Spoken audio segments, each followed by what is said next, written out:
To backtrack a little bit, Ken Williams and his wife Roberta co-founded a little-known company called Online Systems in 1979 over in Semi Valley, California. Ken, who was a programmer for IBM, planned to use the company to create business software for the TRS-80 and the Apple II. Initially, his plan was to make an income program, but one fateful day changed everything. It was in 1979 that Ken brought home a teletype terminal, or a glorified teleprinter with a typewriter, modem, and printer that was connected at 100 BPS. That's bits per second, by the way, to a massive Digital Equipment Corporation, or DEC PDP-10 mainframe computer that was 3,000 miles away from his Los Angeles bungalow home. Just so you know, PDP stands for Programmed Data Processor. So Ken had a look through the host system's catalog and discovered a file called Advent, which sounded intriguing, and gave it a look. It was the text adventure Colossal Cave Adventure by Will Crowther that was written in 1976 with the Fortran, that's a contraction of Formula Translation, computer language that expanded in 1977 by Don Woods, who found it in the mainframe of the Stanford Medical Center. Colossal Cave Adventure is the first well-known example of interactive fiction, as well as the first well-known adventure game. It was one of the first teletype games, based on Crowther's maps and experiences spelunking in Mammoth Cave in Kentucky, which is known as the longest cave system in the world. The game was designed to be accessible to a lot of players, including his two daughters. After playing a few rounds of Dungeons & Dragons, and was made to give them something to do after their divorce from his wife Pat, a situation I know all too well. Whereas Don's version had a lot more fantasy elements, as well as a save feature, a score system, and other fun additions. Fun fact, Will Crowther was not only a game developer, but was one of the people who helped work on ARPANET, which this game was distributed on. Now back to Ken. He had encouraged his wife Roberta to join him in Colossal Cave Adventure, which she enjoyed. But then Ken brought home an Apple II. One source said he got it at Christmas, which led to them playing through its text adventures. It had games by Scott Adams. Remember? He's the guy who created Adventure International and Soft Tape to play.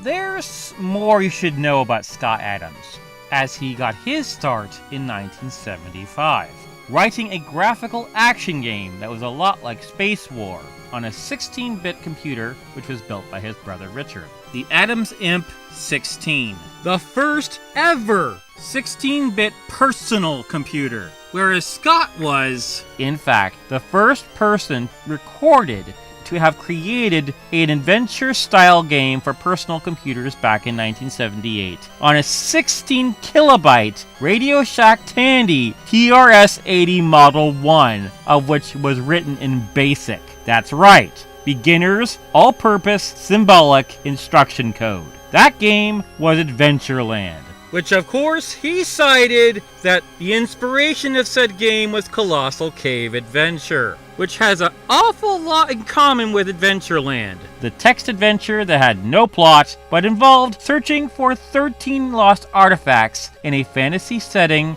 and is controlled through the use of written commands that notes movement such as the 4 cardinal directions: north, south, east, and west, as well as up and down.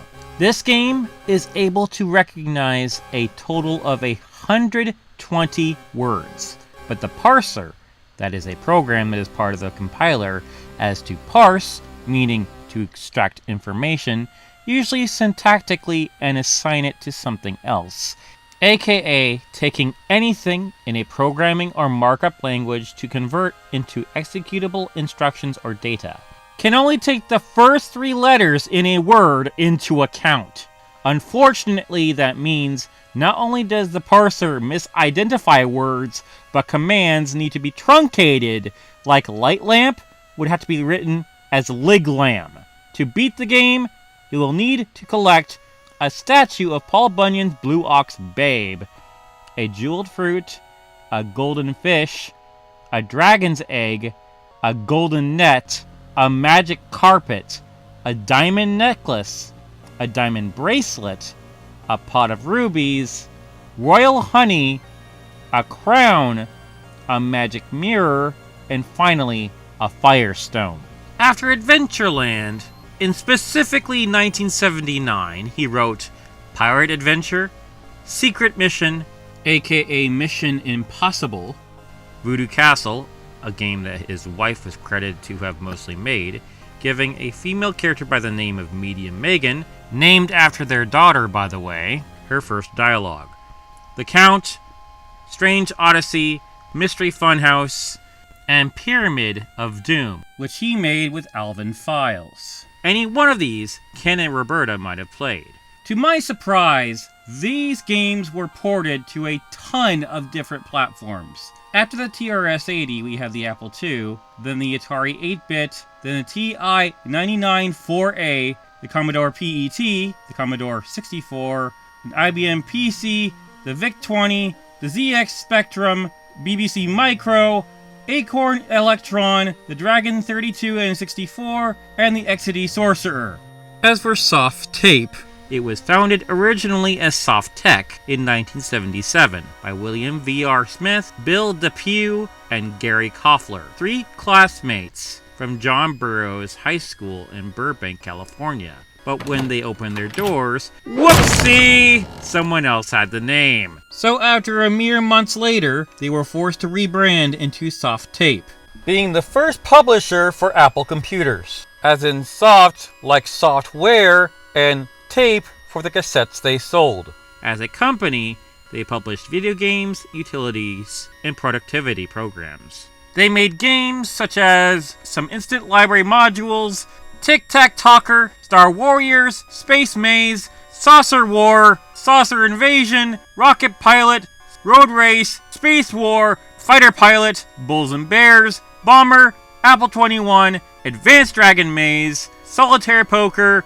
Roulette, Racer, Pro Golf 1, Othello, Microgammon, Jupiter Express, Journey, Gomoku, Crazy 8s, Craps featuring Bright Pen Craps, Coney Island, Burnout, Bubbles, and Baseball Fever. Just so you know, those were the games they made from 1978 to 1979 alone. Starting nationwide with the Soft Tape Software Exchange Club, first with Module 1, selling for $20 with a membership, and was the first service for the Apple II of its kind. Based on the sheer variety of other genres that Soft Tape had, it's a no-brainer that they would grow dissatisfied of text-based games.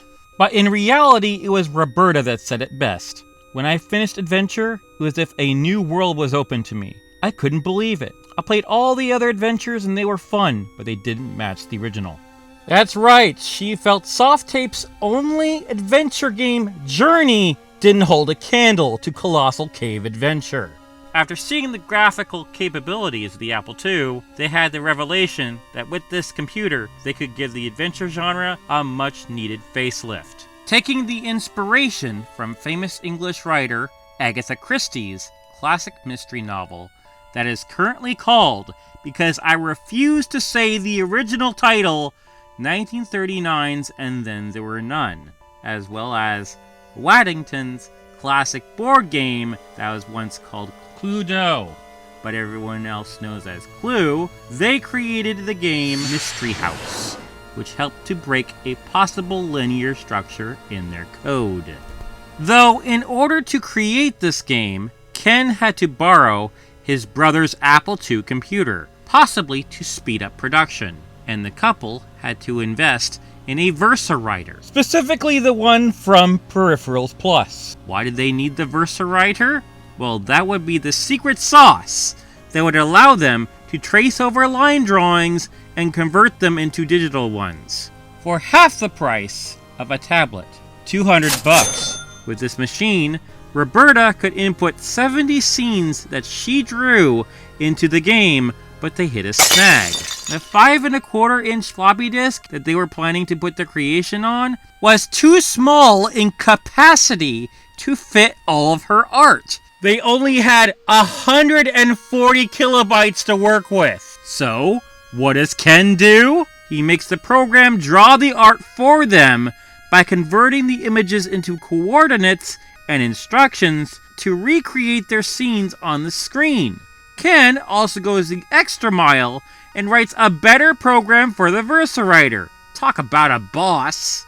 With all of these steps, it only took them, to finish the game, a total of a few days. And it was completed in assembly language when everyone else was using BASIC on May 5th, 1980. This would be the first game for the now prolific female developer of Roberta Williams, who was only 24 and was the mother of 2 boys. Making this game created a spark in her that would last for decades. This was also the beginning of Online Systems, a name chosen initially for the purpose of Ken's consulting business with a focus on telecommunications.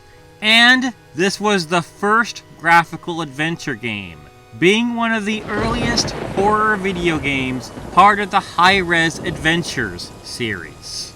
But there was more to the story, as Ken and Roberta were not exactly selling one game at their company's launch, as their friend Keith Wilde had a game called Skeet Shoot that he was willing to let them market. The game Skeet Shoot was of the action sports genre, with an overall focus on target practice.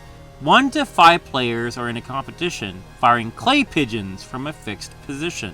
Then pigeons are fired from both sides, from the left and the right, in that order.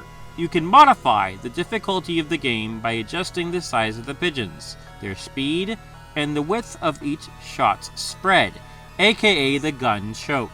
Believe it or not, Ken and Roberta came to Scott Adams and Adventure International first to discuss a partnership, where a 25% royalty was pushed forward, believing they could make $9,000 on Mystery House by the end of the year. However, Ken and Roberta wanted all the profit and naturally said no to the offer, and made their own advertising flyers by clipping magazines, pasting them onto backing stock, and making tons of photocopies.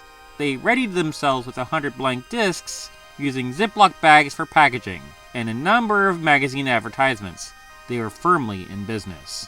So, crazy thing happened after that. Even though Skeet Shoot and Mystery House were valuable launch titles for the company, because of Apple II game programmers in the early 80s, quickly and continuously surpassing technical quality of their programs, Ken removed Skeet Shoot from the company's lineup after just a few months from release because it already looked too primitive and dated compared to other products at the time. Word's out how long Keith's other game, Trap Shoot, lasted in the lineup, which was a similar game but had more of a focus on shotguns. Naturally, their more storied game Mystery House was more evergreen in the lineup, and was only sold on disc, and was the most expensive of the three, being sold at a whopping $24.95, whereas the other two were available on both cassette and disc, with Trap Shoot being the most affordable option. Later that year, they pushed the graphics of the Apple II even further with another idea of Roberta's, being another installment in the High-Res Adventure series. It was based on the many fairy tales she used to read as a child, but Mystery House was only in black and white, and the Apple II could only produce 6 colors in high-res mode, being white, black, orange, green, blue, and purple. Then Ken had an idea, as he realized that the machine could produce more by putting pixels of 2 different hues together in a technique known as dithering. The dictionary describes it as display or print a color image in such a way that there seems to be more colors in it than are really available. In other words, it's an optical illusion. This exponentially expanded the palette that Roberta could use, and they made The Wizard and the Princess only a few months later, but they needed a distributor. That's where Robert Left comes in. No word of the exact date he came in, though.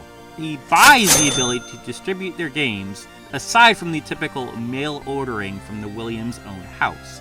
It was clearly a family affair. And Robwin Computing is born.